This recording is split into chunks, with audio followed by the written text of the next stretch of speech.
Michigan waters were once overflowing with a fish species called Arctic grayling. In the 1900s, due to the Industrial Revolution, the native species went extinct in our state.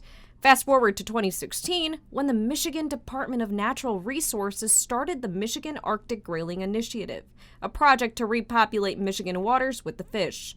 We have that opportunity to go outside of the state and bring back and reestablish a fish that has intrinsic value.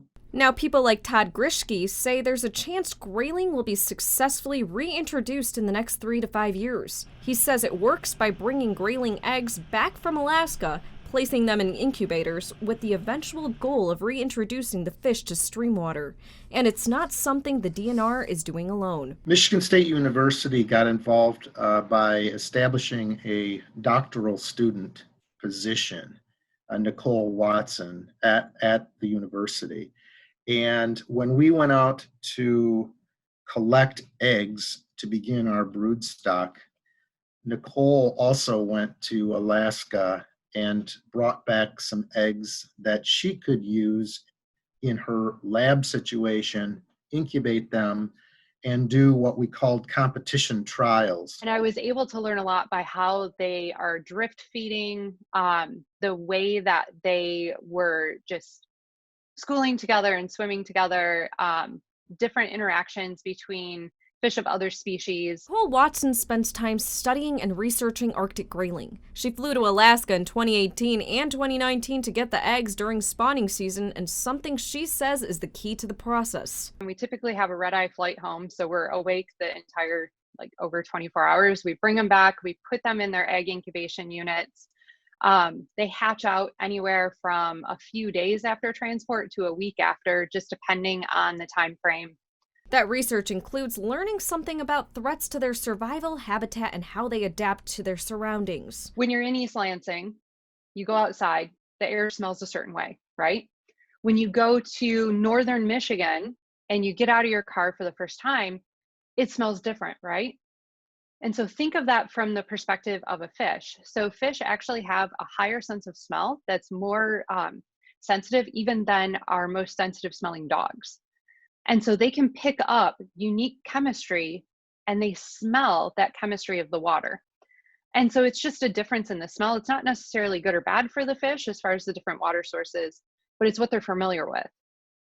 So steelhead, for example, on the Pacific coast, natural spawning steelhead will spawn on one area. They'll out migrate as a juvenile, they'll go out to the ocean, they'll mature, and then they'll come back. And most of the time they come back to the exact region that they hatched to spawn again. And it's because they imprint. So with grayling, it's just getting that familiar smelling water. So then they're not swimming around searching for a familiar scent. Rivers and streams like this are where Arctic grayling should be able to survive. Those working on the project hope with time studying the fish through RSIs or remote site incubators, they'll be able to successfully return them back into the ecosystem. Once we started seeing that Montana was using the RSIs and they were reestablishing stream residency at that time using that unique piece of equipment, that gave us hope. And to not just give up. I mean, there's been so many different attempts to try and bring these fish back, but the RSI is the new piece. So where did it all start for Watson? A visit to Grayling, Michigan when she was young, and now she feels like she can contribute to a brighter future for Michigan lakes, while working with environmental groups, national organizations, and most importantly, Michigan's DNR. Bringing that back represents, not only a success story from a fisheries management standpoint, but I think culturally it adds to the aura and the complex of fish species that we have in the state. Here for you in Lansing, 6 News, Samana Sheikh.